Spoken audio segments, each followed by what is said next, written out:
Guruji, we feel sometimes it's difficult in satsang to kind of share our troubles because it's so much exposing our weaknesses. Mm-hmm. Yes. Well, we needn't worry really, because I'm not really interested in the details of people's troubles. For me, they don't really exist. I'm not speaking or relating with or to people who come in this way in satsang as one person giving another person advice, but more coming from the place of consciousness, and you are also the consciousness. So I speak to you from the place of consciousness.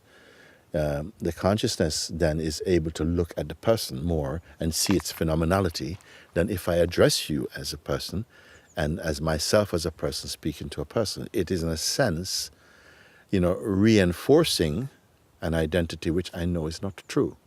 So we don't have to go into the details, which is what the person is afraid of. I don't want to be exposed that I am doing this and so on. I said, no, we don't. The method of the inquiry does not go into the sordid details or that, unless it is totally necessary. We don't do this.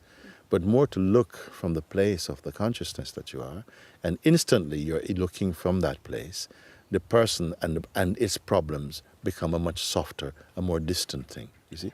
So don't be afraid to come, because that is the very thing that needs to be seen, not just how to fix that problem, but maybe to fix all problems, to get to the root of all problems. And where do problems stem from? How do they exist? You see, you need to understand that. And once you understand this in the light of the inquiry, and I try and show this, then somehow it's like you crack the code, you have the master key, you've understood the mechanism of the functioning of consciousness through the mind, and how its psychological force, its dark nature, comes into play.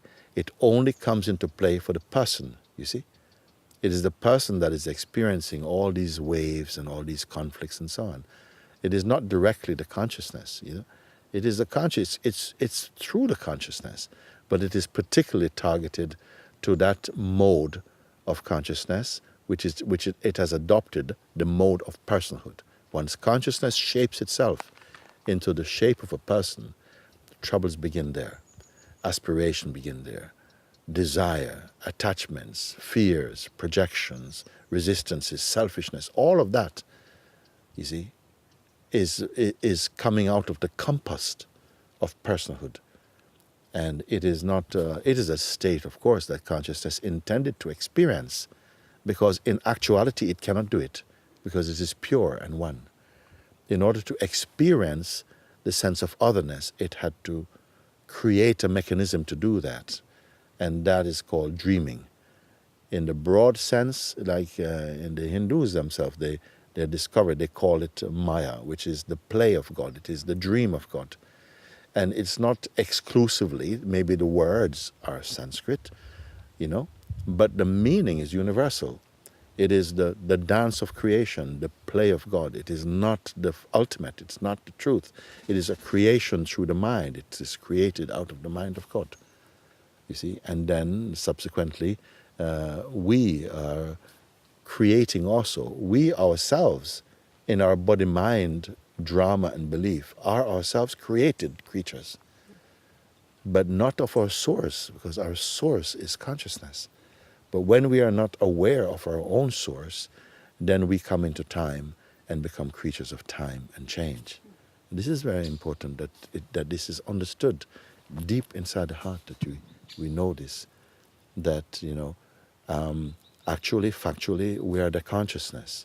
Experientially and phenomenally, we are the person, we are the body-mind, we are the entities called persons and personalities. We're individuals doing our own thing, finding our own adventures, making our way through a very a world that we are desperately trying to understand and understand our place in it. All of this is the drama. All of this is happening inside the theater of consciousness. And it is possible to take a seat in the cinema rather than to be sucked up into the crime scenes created by the mind.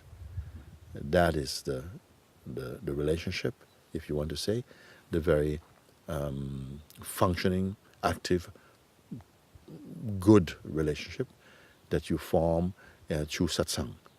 That wakes you up, simply mean, to come to the recognition of what is true and what is not true. That is called awakening.